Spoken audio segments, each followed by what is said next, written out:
오늘 은혜 받고 성취될 하나님의 말씀은 신명기 18장 15절에서 22절 말씀.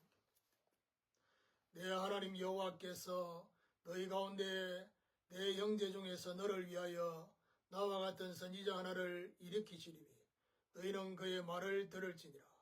이것이 곧 내가 총회의 날에 호렙산에서 내 하나님 여호와께 구한 것이라. 곧 내가 말하기를 내가 다시는 내 하나님 여호와의 음성을 듣지 않게 하시고 다시는 이 큰 불을 보지 않게 하소서. 두렵건대 내가 죽을까 하나이다 하매 여호와께서 내게 이르시되 그들의 말이 옳도다. 내가 그들의 형제 중에서 너와 같은 선지자 하나를 그들을 위하여 일으키고 내 말을 그 입에 두리니 내가 그에게 명령하는 것을 그가 무리에게 다 말하리라. 누구든지 내 이름으로 전하는 내 말을 듣지 아니하는 자는 내게 벌을 받을 것이요. 만일 어떤 선지자가 내가 전하라고 명령하지 아니한 말을 제 마음대로 내 이름으로 전하든지 다른 신들의 이름으로 말하면 그 선지자는 죽임을 당하리라 하시느니라. 내가 마음속으로 이르기를 그 말이 여호와께서 이르신 말씀인지 우리가 어떻게 알리요 하리라. 만일 선지자가 있어 여호와의 이름으로 말할 일에 정음도 없고 성취함도 없으면 이는 여호와께서 말씀하신 것이 아니요 그 선지자가 제 마음대로 한 말이니 너는 그를 두려워하지 말지니라. 하나님께서 세우신 선지자라는 제목으로 말씀을 전가하기로 합니다. 여호와께서 용납하지 않는 것이라는 말씀을 받았습니다. 가나안 민족들의 가증한 행위인 우상숭배, 가증한 행위를 본받지 말라라고 했습니다. 여호와 앞에서 완전하라. 저와 여러분은 하나님 앞에서 완전할 수 없지요. 그 말 속에는 뭐가 있다고 했습니까? 하나님과 함께 함으로써 가능하다는 것입니다. 여호와께서 용납하지 아니하신 것은 결국 제사장 나라로 구별했기 때문에 그렇습니다.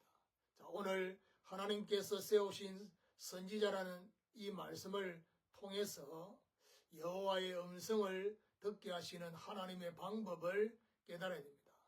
참 선지자와 거짓 선지자를 구별해서 대응할 수 있는 그런 영적 분별력이 저와 여러분이 생겨지게 되기를 예수 그리스도 이름으로 축원합니다. 그럼 첫 번째로 오세아와 같은 선지자입니다. 15절에 보니까 내 하나님 여호와께서 너희 가운데 내 형제 중에서 너를 위하여 나와 같은 선지자 하나를 일으키시리니 너희는 그의 말을 들을지니라. 형제 중에서 너를 위하여, 이 말은 무슨 말이죠? 12지파 중에서 너를 위하여, 이 말은 이스라엘 백성들을 위함이다. 나와 같은 선지자 하나, 모세 사후에도 하나님이 계속하여 선지자를 세울 것을 말씀하고 있습니다. 그러면서 말하느냐? 그의 말을 들을지니라. 하나님께 받은 말씀이기에 그의 말을 들으라고 했습니다. 16절에 이것이 곧 내가 총회의 날에 호렙산에서 내 하나님 여호와께 구한 것이라. 곧 내가 말하기를 내가 다시는 내 하나님 여호와의 음성을 듣지 않게 하시고 다시는 이 큰 불을 보지 않게 하소서. 두렵건대 내가 죽을까 하나이다 하매 총회의 날 출애굽한 지 50일째 시내산에서 여호와께서 강림하신 그 날을 말합니다. 여호와께 백성들이 구한 것이 뭐냐? 직접적인 여호와의 음성을 듣지 않도록 또 큰 불을 보지 않도록. 왜냐하면 직접적으로 하나님의 얼굴을 대면하고 하나님의 음성을 듣고 큰 불을 보게 되면 내가 죽을까 하노라 그렇게 말했습니다. 하나님의 질서 앞에 자신들을 보호하는 의미가 그 안에 있습니다. 두 번째로 말씀을 그 입에 두리라는 것입니다. 17절에 여호와께서 내게 이르시되 그들의 말이 옳도다. 하나님께서 백성들의 그 말하는 강구 옳다 했습니다. 출애굽 20장 19절에 보니까 직접 말씀하지 말게 하소서라고 말하고 있습니다. 18절에 보니까 내가 그들의 형제 중에서 너와 같은 선지자 하나를 그들을 위하여 일으키고 내 말을 그 입에 두리니 내가 그에게 명령하는 것을 그가 무리에게 다 말하리라. 너와 같은 선지자, 모세와 같은 선지자 하나를 일으키실 것이다. 이게 바로 선지자 제도입니다. 궁극적인 의미는 어떤 의미냐? 궁극적으로 예수 그리스도가 이스라엘 혈통에서 나실 것입니다. 그러니까 사복음서에 계속해서 뭐라고 말합니까? 내가 그리스도냐? 네가 엘리야냐?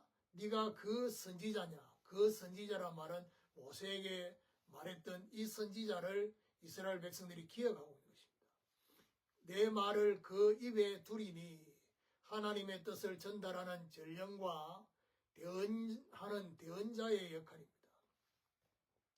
19절에 누구든지 내 이름으로 전하는 내 말을 듣지 아니하는 자는 내게 벌을 받을 것이요. 하나님께서 선지자를 통해 주시는 말씀을 듣지 않게 되면 결국 말씀을 듣지 않는 자는 벌을 받게 된다. 어떤 면에서는 말씀을 듣지 않기 때문에 벌을 받는 것도 있지만 말씀을 듣지 않음으로써 결국 이 창세기 3장의 공격 이걸 이기지 못하게 된다는 사실을 알 수 있습니다. 세 번째로 제 마음대로의 선지자입니다. 20절에 만일 어떤 선지자가 내가 전하라고 명령하지 아니한 말을 제 마음대로 내 이름으로 전하든지 다른 신들의 이름으로 말하면 그 선지자는 죽임을 당하리라 하셨느니라.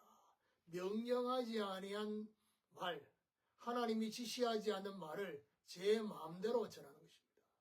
제 마음대로의 의미가 뭐냐? 주제넘게, 감히, 무엄하게 뜻으로 하나님을 경홀히 여기는 걸 말합니다. 그렇게 되어야 되면 죽임을 당하리라. 다른 신들의 이름으로 말하면 그런 죽임을 당할 것이다. 21절에 보니까 내가 마음속으로 이르기를 그 말이 여호와께서 이르신 말씀인지 우리가 어떻게 알리요 하리라. 어떻게 알리요? 참과 거짓 선지자를 어떻게 구별하리요? 22절에 만일 선지자가 있어 여호와의 이름으로 말한 일에 증언도 없고 성취함도 없으면 이는 여호와께서 말씀하신 것이 아니요 그 선지자가 제 마음대로 한 말이니 너는 그를 두려워하지 말지니라. 증언도 없고 성취함도 없다. 보냄받음의 증표와 말한 바가 성취되지 않는, 결국 무슨 말입니까? 하나님이 주신 말씀은 하나님이 말씀만 주시는 게 아니라 그 말씀을 하나님이 반드시 이루신다는 겁니다. 그래서 성취가 되지 않으면 결국에는 하나님이 주신 말씀이 아니고 하나님이 세우신 선지자가 아니라는 것입니다. 결론적으로 하나님께서 세우신 선지자를 적용해 보면요, 하나님의 질서 속에는 반드시 앞서 세우신 선지자, 그 선지자를 통해서 말씀하시는 것입니다.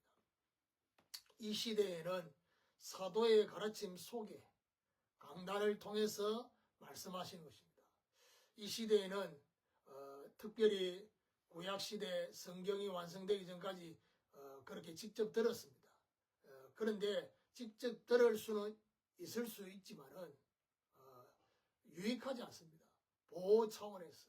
그래서 받은 말씀 속에서 묵상과 기도 속에서 음성을 듣게 되는 제 마음대로의 선지자가 되지 않으려면 해야 됩니까? 분명한 확인과 확신이 하나님의 주된 일하심이 바로 말씀을 주시고 말씀을 이루신다는 걸 아시고 정말 함께하는 제자교회 강단을 통해서 주시는 말씀이 사실적으로 현장에 성취되는 역사가 일어나도록 기도하는 축복이 있기를 예수 그리스도 이름으로 축원합니다.